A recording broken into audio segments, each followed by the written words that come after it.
Welcome back. We would like to focus now on the impact of India-China tensions on Kashmir and Pakistan.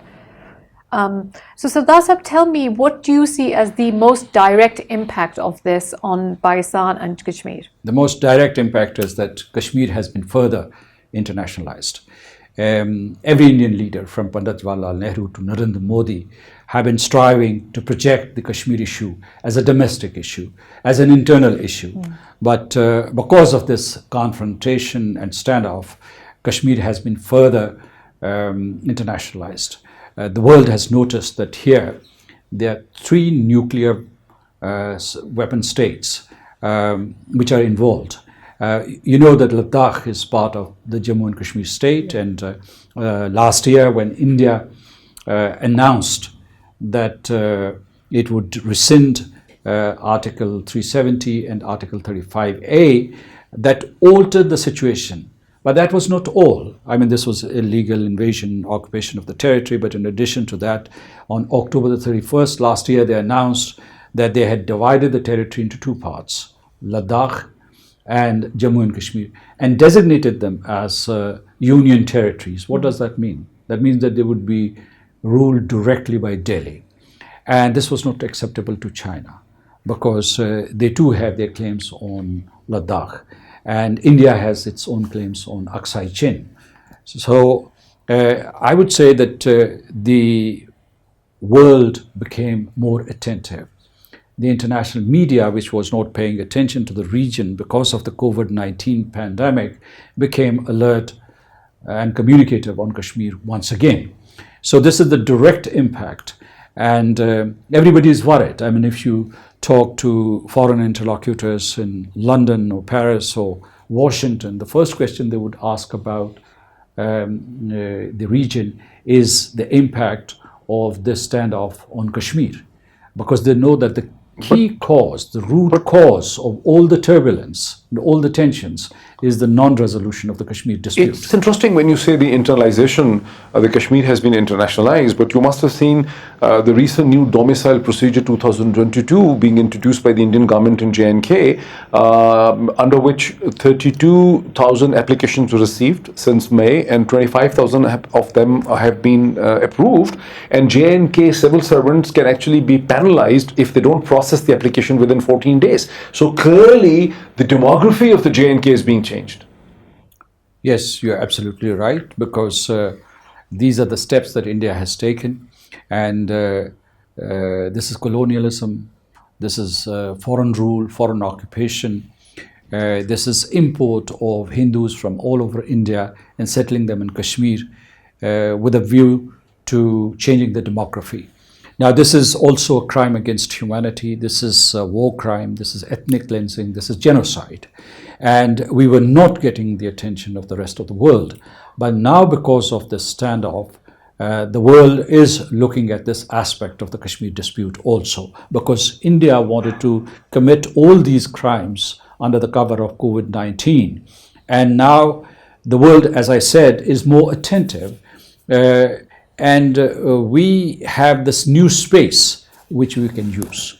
The Prime Minister of Pakistan said he's going to speak to, perhaps he has already spoken with the UN Secretary General Antonio Guterres on this, but we clearly need to be doing something more to make the world realize that this is a sort of a colonialism, this is imperialism, demography is being changed, your population is being suppressed. What are we doing?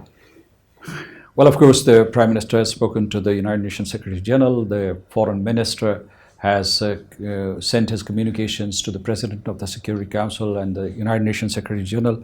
So we have kept the Security Council abreast of the untoward developments in the region, in the occupied territory. But let me tell you, because of Indian steps, there is huge, massive reaction and resentment in the occupied territory, also in Azad Kashmir and Pakistan. Also in the world, I mean, your diaspora community is seething with anger because India is committing these crimes with impunity.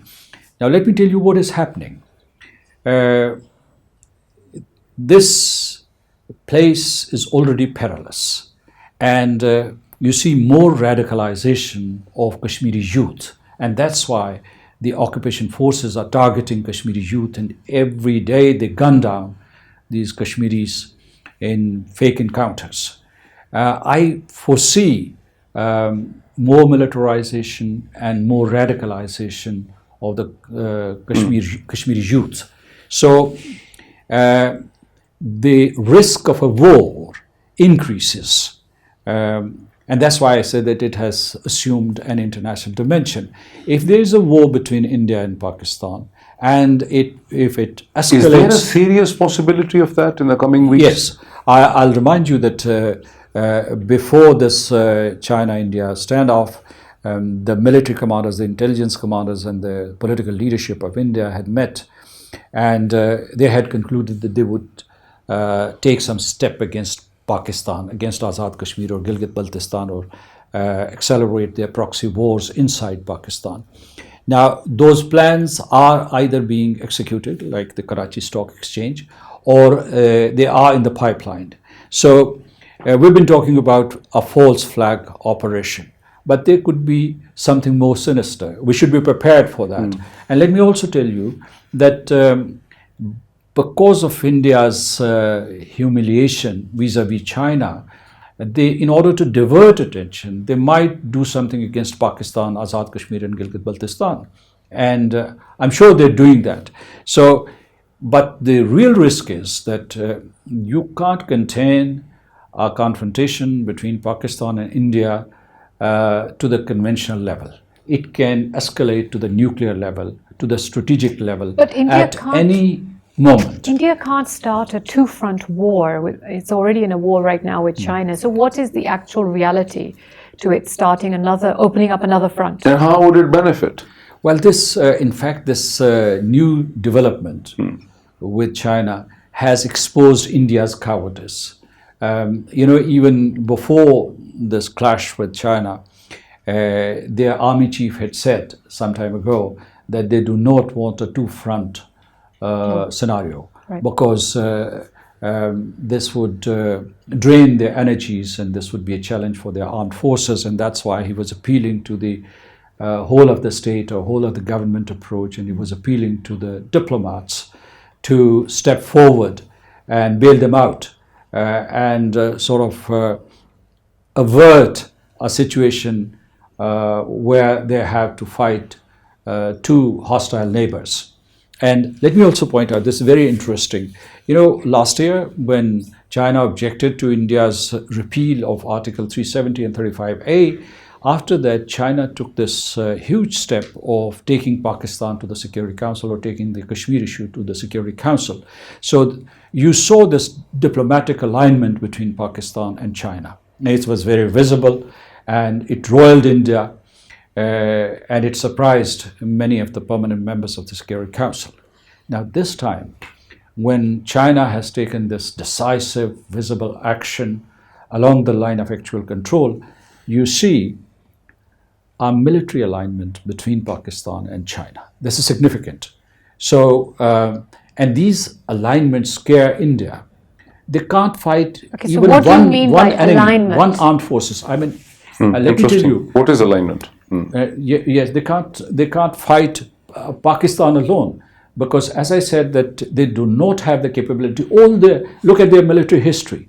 Their military history is full of their carnage, the armed forces' carnage of civilians, unarmed, non-combatants. Like in Kashmir. Like in Kashmir, like in Assam, like in northeastern parts of India. Indian Punjab.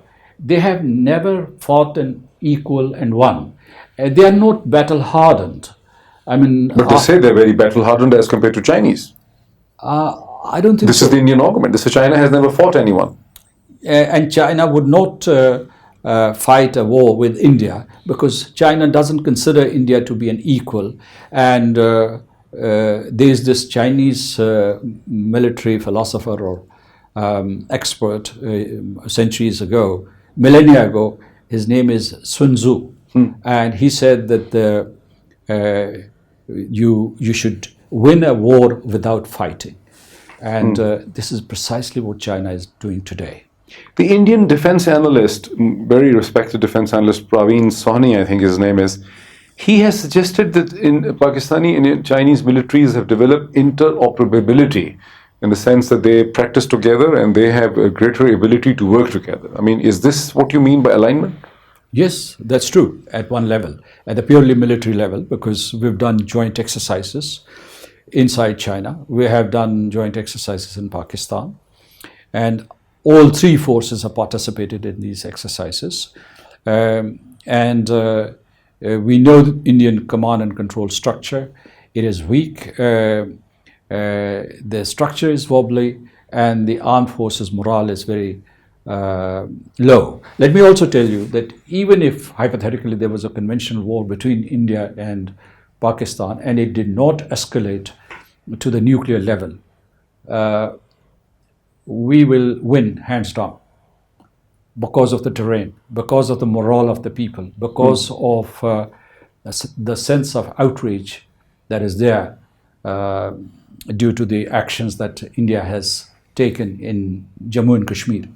So the command and control structure, the leadership that you have. So India should be under no illusion that it can win a war against Pakistan. It usually uses a fog of lies, what I call a fog of lies, to malign and demonize Pakistan. And it thinks that this is their strength. You know, when you surround yourself with falsehood, then you're surprised sometimes. You get these rude surprises like the ones they got at the Galwan Valley and Pang Song So Lake. So, and they know it. They know their weaknesses. One last question. Let me add here. I'm not advocating complacency. I'm not blowing my trumpet. I'm not exaggerating our competencies and strengths. What I'm saying is that we should be prepared. Our armed forces should be prepared, and so should be the entire nation, because Indians can start a mischief which will be costly both for India and Pakistan and China. I have one last question of mine, unless you have another one. Is there a possibility in near future of a negotiation, tripartite negotiation between India, China and Pakistan, maybe with the help of a new player, Russia, that can help in resolving the differences between these Asian countries? I mean, Asia is called 21st century is the Asian century, and we can kick out the Americans and the Europeans out of that equation. Well, India would not come to the negotiating table for talks on Kashmir with Pakistan. This is what Narendra Modi and his cohorts have said. So that's an absolute barrier.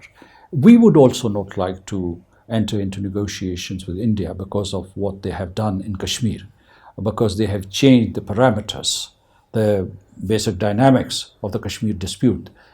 They have tried to do so unilaterally. So we would also not sit with them around a negotiating table. Has our stance on the 1972 Shimla Declaration changed? That's redundant now, irrelevant. But have we officially changed it? No, we haven't, and we shouldn't.